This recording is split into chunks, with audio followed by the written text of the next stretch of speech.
Hey, peace, people. This is Sue, Malik, and Miss Baba, and we here to give you a review of J. Cole album 1420 Forest Hill Drive. My thoughts on the album is it's a pretty good album overall. I like the concept of it, and I seen an interview with J. Cole saying that 1420 Forest Hill Drive was his childhood household. So I like the concept. You could tell that from the album, from '03 Adolescence, where he was basically just giving his feelings of what it was like to be an adolescent growing up, liking a female that may not like you back, and just trying to be down, just trying to be cool. I loved Wet Dreams, and I love the album overall. The only slight criticism I would have is I think he sung a little bit too much, and in my opinion, he doesn't have a great voice. I wish he would have rapped a little bit more in the second half of the album. But other than that, I think it was a pretty good album. So, Miss Baba, what was your thoughts on the album? I'm just laughing at you because you said that he doesn't have a good singing voice, which is true. But honestly, I don't think it really took anything away from the songs themselves. But all in all, I love this album. I purchased it like a couple of days after it came out, and honestly, I've not been able to stop playing it. Some of my favorite songs is Wet Dreams, A Tale of Two Cities, and Love Yours. There were a few songs that I did not. It took a little while for me to get used to it. I guess it just had to grow on me. I know you said with the singing with Hello. Yeah. That one took a little bit for me to get used to. But at the end of the day, I ended up liking it. I still don't like Hello. You still don't like it? I don't know. It gives me a old school type feel. It's an old school type feel to it. Yeah. Aside from that, apparently, I still am on the fence with that one, but I won't say that I don't like it yet because that one may grow on me also. You see, I got some questions about apparently, but I'm gonna let Malik give his thoughts first. Malik, what's your thoughts on it? Well, first off, I love the album. I actually had the legal copy online the day that it came out, and so I listened through it all the way through, and then that's what made me go buy it. I was gonna buy it anyway because I'm a J. Cole fan, but I just couldn't get to the store. I bought the disc, but I listened to it right away. I like just about every song on it. I know you guys said that you guys didn't like his singing, but that's one of the reasons I made sure no matter what, I went to cop the album. Because if you look at that singing, he's not Whitney Houston or nothing, but he's raw emotion, which is a contrast compared to just about 99% of all music out there. Not even just hip-hop, not even just rap. It's just a raw album. That's the reason, I didn't understand why he didn't have any singles. The only song I really could see even being maybe a single is Apparently. It's kind of catchy, hook, and all that stuff. It's kind of friendly. But most of the album is raw, Most of it is just real, and so he wouldn't even need a single. It's if you're a hip-hop fan, you really should like the album just because it's diverse. A lot of different subject matter. He does sing and he can't sing, but he has that raw feel to it. His singing is to me the equivalent of Wu-Tang rapping. So their flow wasn't always the greatest on every song. A lot of times Wu-Tang flow sound a whole bunch of words within 4 minutes, 5 million words in 4 minutes. But it was raw beats, raw everything. And that's how J. Cole's album was. And so it's just with the current landscape of albums out in hip-hop, music out in hip-hop, infiltrated into hip-hop, for him to drop that album, is beyond just dropping an album. You know, it's great, revolutionary is my feel on the album. Yeah, and it wasn't a great year for hip hop in 2014 as far as albums go. So that was definitely probably the best album in 2014 in my opinion. I like the fact that he tells stories that the average person can relate to. Like something like Wet Dreams. Like I think a lot of people can relate to that. I know I can. And I like Cole's style because he's a storyteller. There's not as many storytellers in hip hop that it used to be, and he's not a storyteller like Biggie was or Nas. He got his own style with it, so I definitely respect that. But going back to Apparently, and I don't want to do too much criticism of the album. I like Apparently as a song.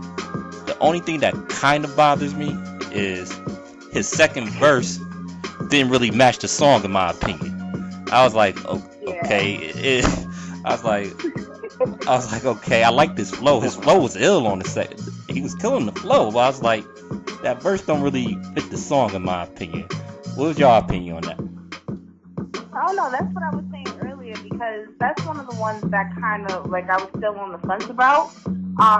Like the beat is good. Like I could get with the beat, but it's like he started out talking about like his creative process and explaining that portion of it, and then it just, I don't know, it just changed to, I don't know, he just went like a whole nother direction, and I was kind of lost, but I can't completely write it off, because like I said, there was a couple songs that didn't fit well with me in the beginning, but it ended up growing on me anyway, but as of right now, I'm still kind of on the fence with that one. Yeah, and that might just be his style now too, because he kind of did that with No Role Models. Because the way the song started off, I thought it was going to be a totally different song. And then he kind of switched that up too.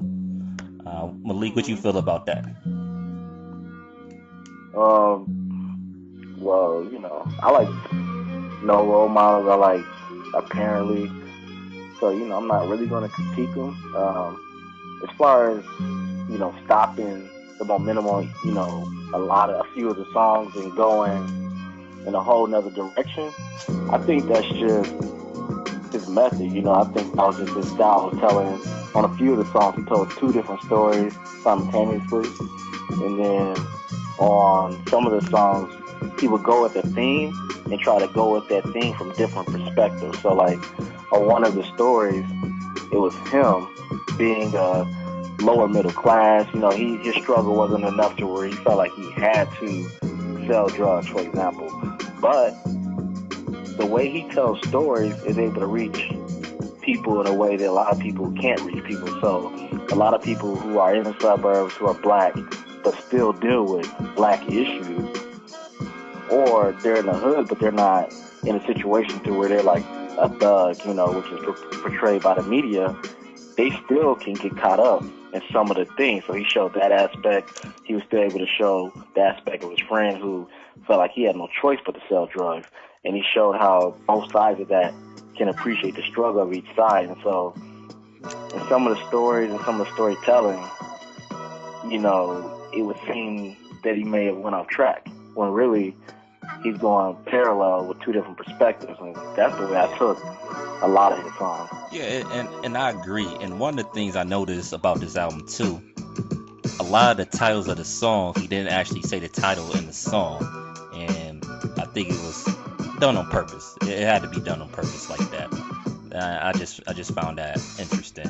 Another question for y'all: what was your favorite song on the album, and what was your least favorite song? I know Miss Baba, you said you still Apparently and Hello still growing on you.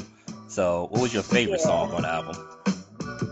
Oh man, my favorite. That one is tough because I really did like almost every single song on the album. If I had to choose one, I would possibly say "Love Yours."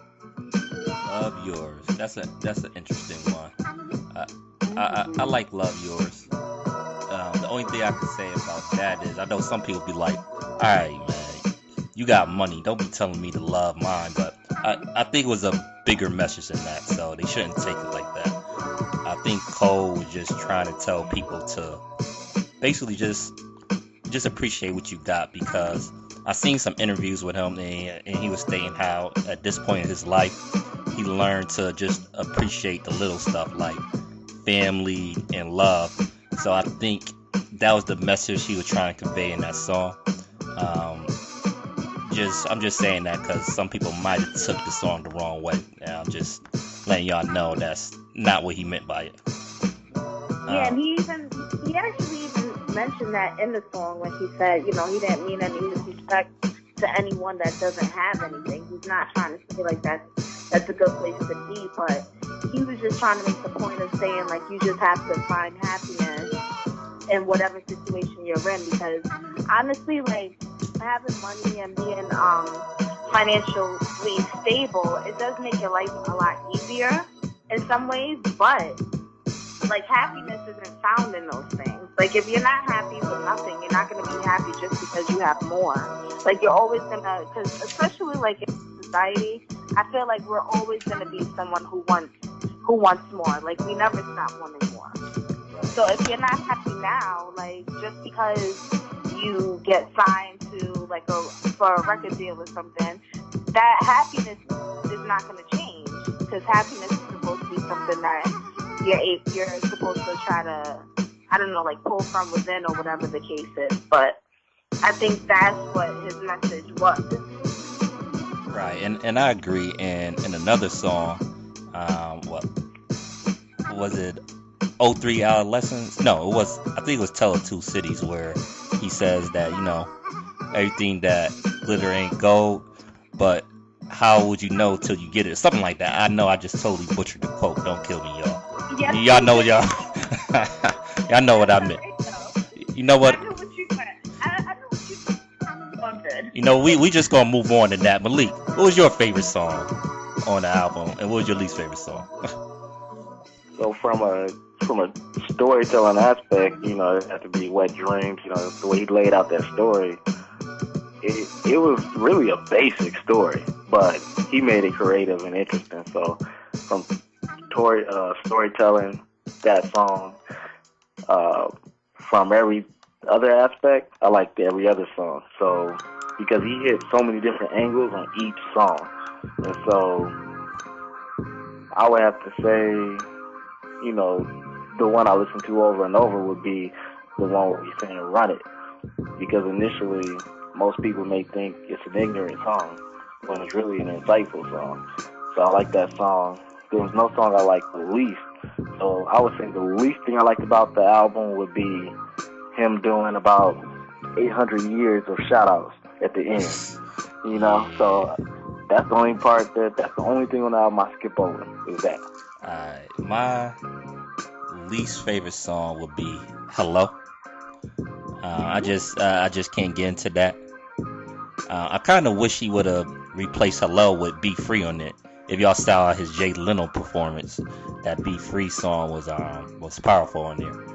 But I think my favorite song is in between Firing Squad and 03 Adolescence. Like I like Firing Squad because he showed some good lyricism on Firing Squad, and I like in the third verse again he just totally switching up what the song was about, basically, and I kind of like the poetry at the end. So I like Firing Squad. And 03 Adolescence is just ill, man. That was an ill story from beginning to end. The hook was on point. I like the beat. I like the fact in the second verse how he was trying to be like his mans, and his mans was out there, I guess doing his thing, hustling, and his mans at the end was like, nah, man, you sound like a clown. I'm looking up to you because you got a future. I thought that was a really good story, man. So that would definitely be my favorite track between that and Firing Squad. So any last thoughts on the album? Yeah, I have a last thought. So, as far as the whole album, like I said, I liked it. You mentioned Firing Squad. What I liked about that is, to me, that's what hip hop is even about. I don't even understand why you even make a hip hop album or a rap album and not have something like that. He called out Eminem, Justin Timberlake, Macklemore, Iggy Azalea, etc. You know, so if you don't have a message, then there's no point in you making an album. So it's not going to be up to someone trying to make the vice president at their company to say something bold like that, or some kid that's, you know, in high school, or any, you know, the artists in the 80s, they would make bold statements, cultural statements. And so with him having a spotlight, he could have did anything. He could have made a pop album and sold twice as much and got twice as many endorsements, you know. He did that, you know, he challenged the industry, the culture, mainstream society, and mainstream media all on one song. So just that song alone made the whole entire album and his presence in music worth it, you know. So from him doing that, in my opinion, that put him above every single person in rap, because, or at least every single mainstream person in rap, because there are people right now at the top of their game in rap not doing that.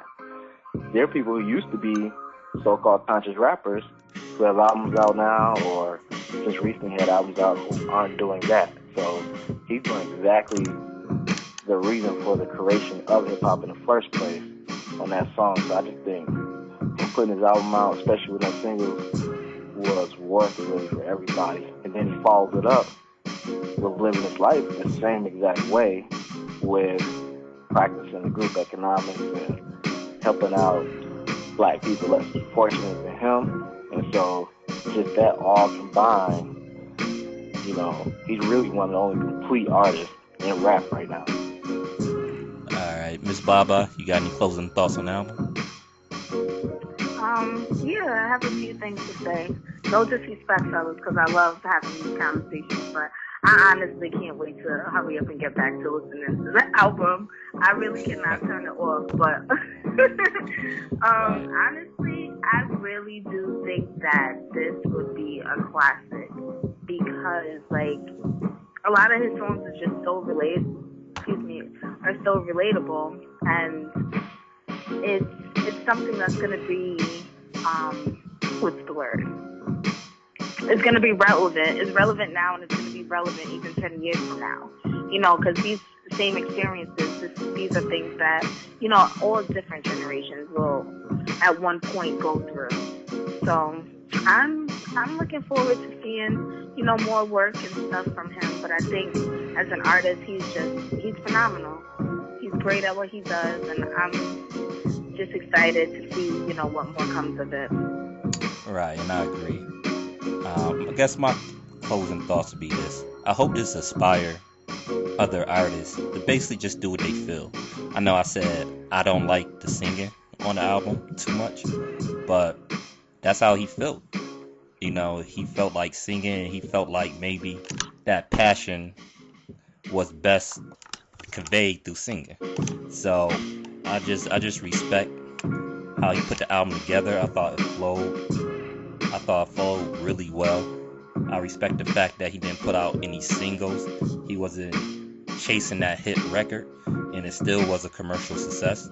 But it still would have been a successful album even without it going number one.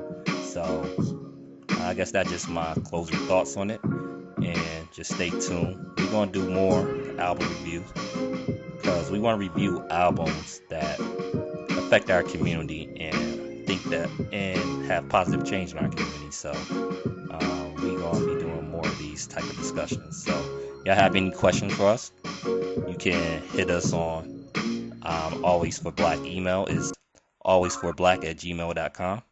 And just stay tuned. Peace, everybody.